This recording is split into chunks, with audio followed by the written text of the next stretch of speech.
जब तक देश में लॉकडाउन की स्थिति है, हमें अपना संकल्प निभाना है। नमस्कार दोस्तों, स्वागत है आपका एक बार फिर बिंदास खबरें में, जहां पर हम लेकर आते हैं दिन भर की कुछ खास और जरूरी खबरें वो जो आपके काम की हो सकती हैं, इसलिए इस वीडियो को शुरू से लेकर अंत तक जरूर देखें। और इसी के साथ आज की पहली बड़ी खबर कि किसानों के लिए गुड न्यूज, खरीफ की एमएसपी में 5 से 20% तक बढ़ोतरी को मंजूरी।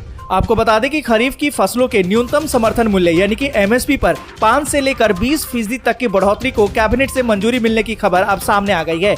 आपको बता दें कि बताया तो ये जा रहा है कि ज्वार, बाजरा, रागी, मूंगफली, तुअर, मूंग, धान, मक्का और सोयाबीन के एमएसपी में बढ़ोतरी होगी। आपको बता दें कि देश के किसानों को खरीफ की फसलों के न्यूनतम समर्थन मूल्य से जहां किसानों की स्थिति ठीक होगी, वहीं भारत में सप्लाई की समस्या का समाधान भी होगा।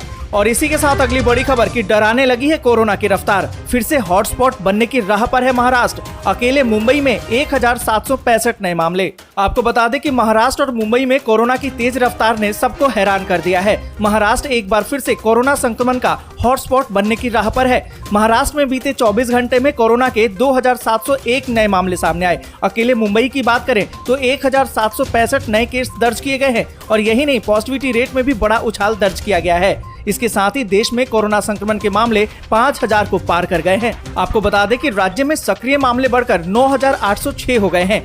यहाँ पर आपको बता दें कि पूरे देश में जितने भी मामले आए हैं, उसमें सबसे ज्यादा महाराष्ट्र में केस पाए गए हैं। तो क्या ऐसा अब लगने लगा है कि जिन भी वैज्ञानिकों ने ये भविष्यवाणी की थी कि जून में कोरोना की चौथी लहर आएगी, क्या अब ये उसी की शुरुआत हो चुकी है? अगर आपको ऐसा लगता है तो कमेंट करके जरूर बताएं। और इसी के साथ काम की बात, राशन कार्ड में जरूर जुड़वाएं घर के नए सदस्य का नाम। आपको बता दें कि राशन कार्ड में आपका नाम होना बहुत जरूरी है, क्योंकि इसे एक महत्वपूर्ण डॉक्यूमेंट माना जाता है। गरीबों को इससे मुफ्त राशन सहित कई योजनाओं का लाभ मिलता है। और अब तो किसानों के कल्याण के लिए जो भी योजनाएं चलाई जा रही हैं, चाहे उसमें प्रधानमंत्री किसान सम्मान निधि योजना हो, उसमें भी राशन कार्ड नंबर के बिना पंजीकरण नहीं कराया जा सकता। इसलिए अपने राशन कार्ड को हमेशा अपडेट रखना चाहिए और घर के सभी सदस्यों का नाम उसमें दर्ज होना चाहिए। साथ ही आपको बता दें कि घर में नए जन्म लेने वाले बच्चे या फिर किसी सदस्य की शादी होती है तो उसकी पत्नी के आ जाने के बाद उसका नाम भी राशन कार्ड में दर्ज जरूर करवाना चाहिए। और इसी के साथ अगली बड़ी खबर की ट्रेन के तत्काल टिकट बुक करने की इस सुविधा से आप हो जाएंगे खुश। कंफर्म टिकट अब मिलना हुआ आसान। आपको बता दें कि देश में रोजाना लाखों लोग इंडियन रेलवे की ट्रेन से सफर करते हैं। कई बार लोगों को तत्काल यात्रा करना पड़ता है, जिससे उन्हें कंफर्म टिकट नहीं मिल पाता है। आमतौर पर रेलवे की तत्काल टिकट बुकिंग की सेवा टिकट बुक करने के लिए इतना कम समय मिलता है कि अधिकतर लोग परेशान हो जाते हैं। और आपको बता दें कि अगर आप चाहें तो तत्काल ऑनलाइन भी टिकट आप बुक कर सकते हैं। भारतीय रेलवे की तरफ से एक आधिकारिक वेबसाइट कंफर्म टिकट ऐप जारी की गई है, जिस पर आप जाकर IRCTC का अकाउंट बना सकते हैं और यहाँ पर आप कंफर्म टिकट ले सकते हैं। आपको बता दें कि कंफर्म टिकट ऐप की मदद से आप ट्रेन में सीट की उपलब्धता चेक कर सकते हैं। किसी खास रूट से चलने वाली सभी ट्रेन के तत्काल टिकट के बारे में भी चेक किया जा सकता है। साथ ही आपको बता दें कि इस ऐप पर लॉगिन करते समय निजी जानकारी को सेव करने की भी सुविधा मिलती है, जिससे आपका समय बचता है और टिकट जल्दी बुक हो जाता है। और इसी के साथ अगली बड़ी खबर की रिजर्व बैंक ने रेपो रेट 0.50% बढ़ाया। अब लोन हो जाएगा महंगा। आपको बता दें कि रिजर्व बैंक ऑफ इंडिया ने रेपो रेट में फिर से बढ़ोतरी कर दी है। इस बार 50 आधार अंकों यानी कि 0.50% की वृद्धि कर दी है। रेपो रेट बढ़कर अब 4.90% हो गया है। आपको बता दें कि रेपो रेट के बढ़ने से तमाम तरह के लोन अब महंगी दरों पर मिलेंगे और आम आदमी पर EMI का बोझ पहले के मुकाबले अब ज्यादा पड़ेगा। इससे साफ है कि अब बैंक से लोन लेना महंगा हो जाएगा। और इसी के साथ अगली बड़ी खबर कि विमान में मास्क नहीं पहनने वाले यात्रियों को उतार दे एयरलाइंस। DGCA ने जारी किया नया निर्देश। यहाँ पर आपको बता दें कि कोरोना संक्रमण के बढ़ते मामलों के बीच नागरिक उड्डयन नियामक DGCA का कहना है कि चेतावनी के बावजूद अगर विमान के अंदर कोई यात्री फेस मास्क पहनने से मना करे तो उसे विमान से उतार दिया जाए। इसके साथ ही नागरिक उड्डयन महानिर्देशालय यानी कि DGCA ने एक सर्कुलर भी जारी करके कहा है कि फेस मास्क नहीं पहनने वाले यात्रियों के खिलाफ स्थानीय पुलिस सुरक्षा एजेंसियों की मदद लेना जरूरी है और साथ ही जुर्माना लगाने की व्यवस्था भी की जाए। और इसी के साथ अगली बड़ी खबर कि ऑनलाइन पेमेंट करने वाले ध्यान दें, जान लें RBI का नया नियम 1 जुलाई 2022 से होगा लागू।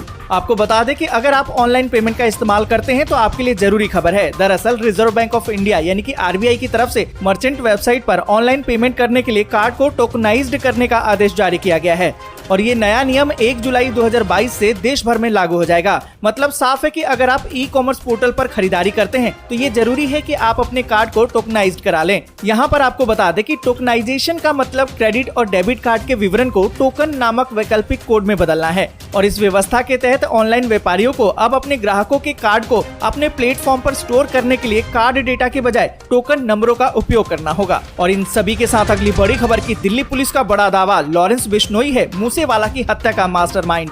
आपको बता दें कि पंजाब में गायक सिद्धू मूसेवाला की हत्या में शामिल जांच में दिल्ली पुलिस को एक और बड़ी सफलता हाथ लगी है।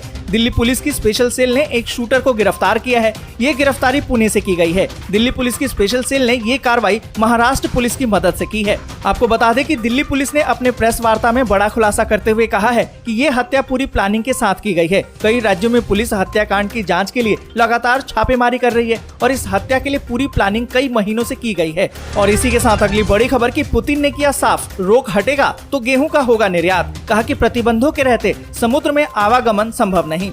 आपको बता दें कि रूस ने साफ कर दिया है कि अंतर्राष्ट्रीय बाजार में गेहूं की आपूर्ति के लिए उसके ऊपर लगे प्रतिबंध यानी कि जो भी रोक लगे हैं वो हटने चाहिए। प्रतिबंध हटे बगैर उसके लिए समुद्री मार्ग से गेहूं की आपूर्ति कर पाना संभव नहीं है। नाटो के सदस्य देश तुर्की ने भी रूस की इस शर्त का समर्थन किया है। कहा है कि रूस की ये बात कानूनी रूप से सही है। रूस गेहूं और खनिज उर्वरक का दुनिया का सबसे बड़ा निर्यातक है। इस समय गेहूं के बड़े निर्यातक यूक्रेन की गेहूं निर्यात व्यवस्था पर भी रूस का अधिकार है। आपको बता दें कि ऐसे में यदि रूस की अपेक्षा को पूरा नहीं किया गया तो दुनिया में खाद्यान्न संकट उत्पन्न हो जाएगा। रूसी राष्ट्रपति व्लादिमीर पुतिन ने आदेश जारी करके कहा है कि रूस पर पश्चिमी देशों के लगे सभी प्रत्यक्ष और परोक्ष प्रतिबंध हटने चाहिए, तभी गेहूं का निर्यात शुरू किया जाएगा। और इसी के साथ अगली बड़ी खबर की पूर्वी यूक्रेन में भीषण हमला। इस बीच रूस ने उतारे और भी सैनिक। जेलेंस्की ने कहा, हम नहीं करने वाले हैं आत्मसमर्पण। आपको बता दें कि पूर्वी यूक्रेन में भीषण हमला हो रहा है। रूस ने यूक्रेनी रक्षा पंक्ति को ध्वस्त करने के लिए अपने और सैनिकों को मैदान में उतार दिया है। यूक्रेनी सेना भी सिवेरोडोनेस्क से रूसी सैनिकों को खदेड़ने के लिए गली गली में फैल चुकी है और उनका पुरजोर मुकाबला कर रही है। राष्ट्रपति वोलोदिमीर जेलेंस्की ने एक वीडियो संदेश में कहा है कि यूक्रेनी सैनिकों की संख्या बढ़ी है और वे आत्मसमर्पण नहीं करने वाले हैं। इस बीच रूसी रक्षा मंत्री ने लुहांस के 97% क्षेत्र को मुक्त कराने का दावा भी किया है। और इसी के साथ अगली बड़ी खबर के हिंद प्रशांत क्षेत्र में अमेरिका और चीन में ठनी। जाने क्या कहते हैं एक्सपर्ट व्यू। आपको बता दें कि अमेरिका की एक रिपोर्ट ने बाइडेन प्रशासन की नींद उड़ा दी है। कंबोडिया में एक नए सैन्य अड्डे के निर्माण की खबर से बाइडेन प्रशासन बेचैन हो गया है। रिपोर्ट की माने तो चीन कंबोडिया में एक नौ सैनिक अड्डा बना रहा है। माना तो ये जा रहा है कि चीन ने इंडो पैसिफिक क्षेत्र पर अपनी स्थिति को मजबूत बनाने के लिए ये चौकी बनाई है। इस क्षेत्र में चीन का ये दूसरा सैन्य अड्डा है। इससे पहले चीन ने पूर्वी अफ्रीकी देश जिबूती में 9 सैनिक अड्डा बनाया था। यहाँ पर आपको बता दें कि सबसे महत्वपूर्ण अर्थव्यवस्थाओं और भारत के व्यापारिक साझेदार जैसे कि अमेरिका, चीन, कोरिया और जापान का समग्र व्यापार दक्षिण चीन सागर और प्रशांत क्षेत्र में होता है। आपको बता दें कि भारत के व्यापार का लगभग 50% हिस्सा हिंद प्रशांत क्षेत्र में केंद्रित है। हिंद महासागर में भारत का 90% कारोबार होता है और इसका 90% ऊर्जा स्रोत है। और आपको बता दें कि 2019 में मालदीव की संसद में बोलते हुए प्रधानमंत्री नरेंद्र मोदी ने कहा था कि हिंद प्रशांत क्षेत्र हमारा साझा क्षेत्र है। भारत का तर्क तो ये रहा है कि समुद्र और वायु क्षेत्र में साझा इस्तेमाल के लिए अंतर्राष्ट्रीय कानून के तहत सबकी समान पहुंच होनी चाहिए। आज के लिए बस यहीं तक। वीडियो आपको अच्छी लगी हो तो लाइक और शेयर जरूर कर दें। अगर अभी तक आपने चैनल को सब्सक्राइब नहीं किया है तो सब्सक्राइब जरूर से कर लें।